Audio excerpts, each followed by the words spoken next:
I was going to show y'all all the babies.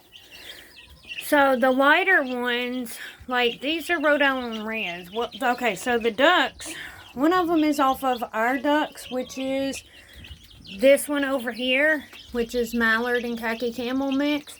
And that one out over there is from some eggs I got from some Rowan ducks. Her chicks are Rhode Island Reds, so we do have some lighter ones, and imagine people are going, well, why? Okay, so you can tell their red is coming in, of course, but we have a couple of cinnamon queen hens. Let me see if I can find one. Oh, yep, there's one right there.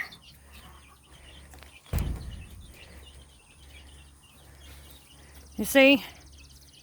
So we know the lighter colored babies that hatch were from, we have about, I think there's 3 or 4 that we have this color. And then the rest of them are the red ones. You see one over there. And then we have Barred Rock, which none of these are babies from Barred Rocks. There are probably going to be some in the incubator. So we'll have, if that's the case, we'll have some black sex-linked hybrids.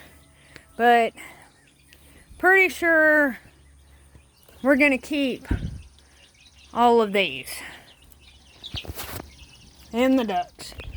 But the next ones, well, we're not keeping any of them. So, and then I'm standing out here by the barn right now. That's our male guinea. Our female, she's sitting on eggs somewheres. I just ain't been able to find her yet. She's been sneaky. Daisy May is eating. Horses are eating. Yep. Chicken coop is over there. You see one of the Barred Rocks coming down now. Might be able to see the rooster up there. See, there's another one of our cinnamon queen hens. Come on, girls. Come on. Come on, chickies. Yeah, see. Alrighty. Y'all have a great day.